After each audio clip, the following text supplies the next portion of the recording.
An embryo mix-up at a Monash IVF clinic has led to a Brisbane woman giving birth to a stranger's baby.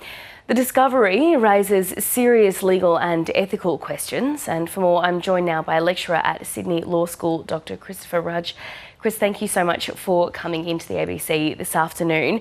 This is just a horrific situation for all involved.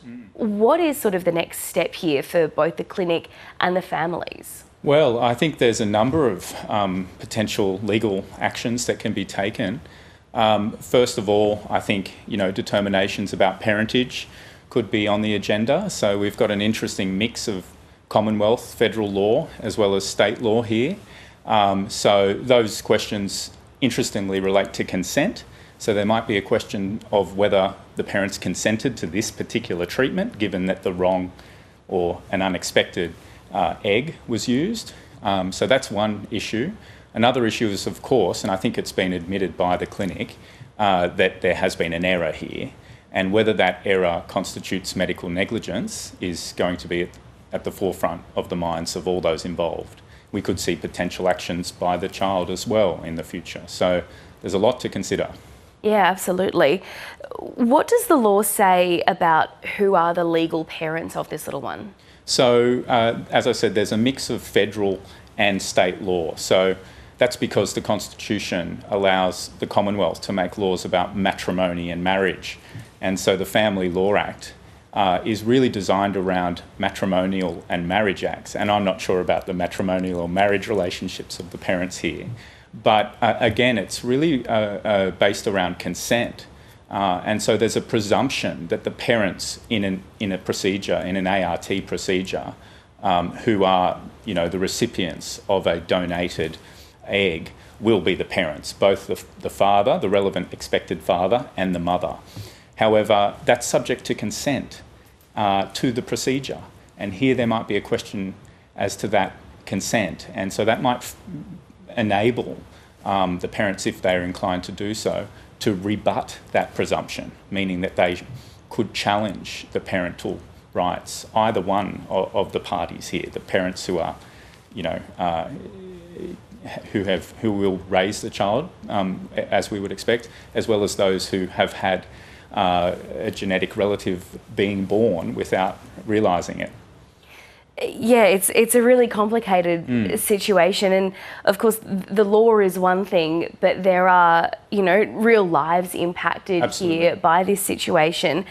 How do you balance the legal ramifications with the ethical ones, and is the law equipped for that?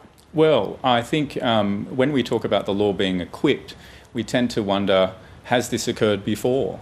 And this, as far as I know, hasn't occurred in Australia before. Now, it could have occurred and no one knows because there's been no legal action. There may have been a settlement, non-disclosure agreements, etc.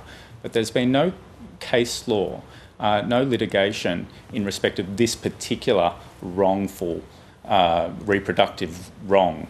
There's wrongful birth cases where a person is said to not be pregnant and it turns out they are due to medical negligence, etc. But nothing of this nature in Australia. There's an important case in Singapore with very similar facts, and so that might inform any legal action that arises. But as you say, the law may not yet be equipped in terms of precedent, but I think it is equipped once the potential litigation arises. There are some important rules in medical negligence that would enable the law to make sure that parties were compensated. However, monetary compensation is the only available remedy here. So that doesn't necessarily turn back time or change the circumstances. Yeah, absolutely.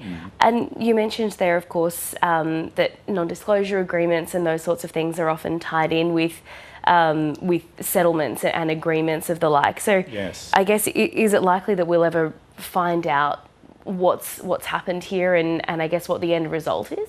That's not necessarily a legal question, is it? But my instinct, based on the fact that the relevant clinic has already admitted that there has been an error and has undertaken to arrange for an independent investigation, leads me to expect that there will be some public announcement if there is a settlement. And so I would expect that that should occur. I'm sure that people like myself and other commentators will continue to ask and write about this. So I'm expecting there will be some public knowledge about what arises here. Dr. Christopher Rudge, thank you so much for your time. Thanks for having me.